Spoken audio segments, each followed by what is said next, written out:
Everyone, and welcome back to another video. Today we're going to talk about why cables are making you weak and small. Not just weak, not just small, but actually both of these things. Now, I obviously kid. If any of you have consumed any amount of my content for any length of time, you know I'm a huge fan of cables.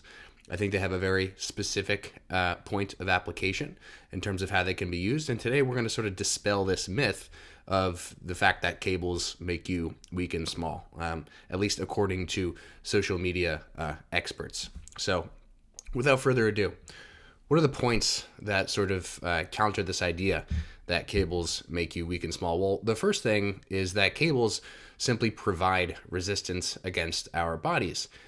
Much like a dumbbell provides resistance, much like machines provide resistance, much like barbells provide resistance, and much like everything else in the gym, simply again provides resistance against our body. And so I'm not exactly sure where this myth came from to begin with, but I have a few theories, and one of them we're going to talk about today, and it has to do with the unique properties that cables provide that other things don't provide. So please don't mistake this for me saying that cables are exactly like dumbbells or that cables are exactly like machines or barbells.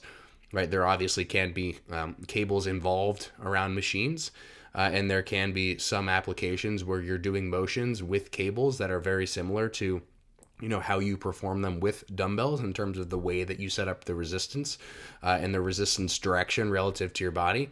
But overall, it's important to remember that cables, again, are simply just an apparatus that provides resistance, and it has a specific amount of unique properties that differentiate it in terms of the way that it feels, what it might be better for, what it might not be as good for. So let's talk about some of those things rather than to sort of in this black and white just label cables as this thing that's bad or good or somewhere randomly in between, right? So what are the unique properties of cables? Well, this is a bit of a silly way to put it, but you can adjust gravity effectively in any which direction. So what do I mean by that? Well, because obviously the cable has a stack, and the weight stack is utilizing the force of gravity if it's just pulling lower on the stack, right? But in terms of our actual interaction with the cable, we can effectively anchor the cable wherever we want, meaning that unlike a dumbbell, which only really is pulling us downward at any point in time toward the center of the earth, we can have a cable above our heads. We can have a cable in front of us. We can have a cable behind us, right? So we can effectively position the cables and the origins and the directions of those cables as a consequence of all those changes we're able to make.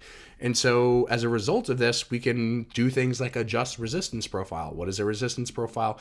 It basically just means where is the motion hard? Where is it heavier, right? So, if you are in a particular situation where you want an exercise to be heavier at a specific point in the range of motion, like let's say a curl, maybe you want the motion to be heavier in the bottom as compared to the top, maybe because you're a little bit stronger in the bottom as compared to the top position, sorry. You can essentially adjust the profile, as essentially where the resistance is heavy, to account for your varied strength levels throughout any specific range of motion. And in addition, what all these things really point toward, and this is by no means an extensive list, I'm sure I could think of others, this points to just the general ability to be more precise. Now, again, what does that concept of precision actually mean in terms of the kinds of things that precision allows for? Again, imagine that this is an individual. Maybe she's about to do a cable curl. Maybe she's about to do a pulling motion, right? Just by the very fact that you don't even necessarily know what she's about to do with these directions of resistance points to the variety with which cables are sort of interact with us. It points to the degree of variability and the degree of adjustment that the cables can create against us, meaning that most cable stacks, if you look at, this top portion of the photo over here or over here, you can see that there's a pivot there, right? So the cable origins will actually pivot alongside wherever you're moving. All those things essentially allow us to be more precise if we have the ability to be more precise. So why is that so important when it comes to this whole conversation around the myth of cables making you weak and small? Well, in many ways, these can be looked at least as good things, right? In the context of being able to adjust things wherever you want, being able to change a resistance profile to match your strength, right? Where you may be stronger as opposed to weaker. But just in the same way that an increased amount of precision allows you to be potentially more accurate, it also actually has the potential to work against you, right? So what does that mean? Well, essentially, if you have an increased ability to create an adjustability within an exercise, you also have an increased ability to mess that exercise up, meaning that because of the fact that the cables are so adjustable, because of the fact that you can move in really any position relative to the cable, you dramatically increase the odds that you're going to do something that you are not intending to do, right? Again, all of these things that we were just looking at in the context of being benefits are now potentially in another context downsides.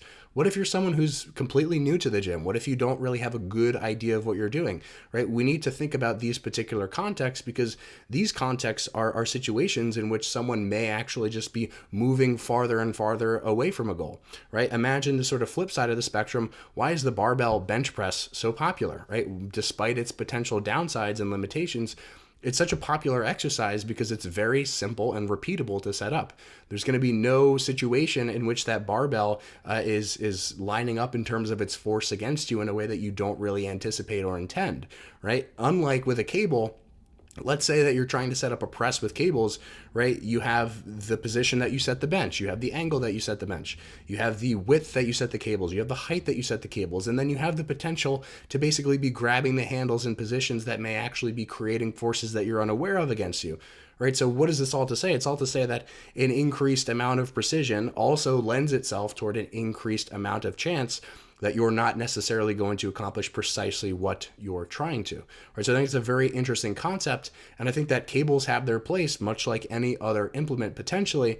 But I think that rather than just saying that cables make us unstable, or cables make us weak, or cables make us strong, strong maybe on the flip side of it, we should basically just look at the objective qualities of the cables and ask ourselves what exercises might using cables be more appropriate for and what exercises might using cables be less appropriate for. I don't think that there's a single answer, but I think that it should always come back to what is the context and what is the aim and what are you trying to accomplish with any particular exercise. So I hope that was some helpful insight.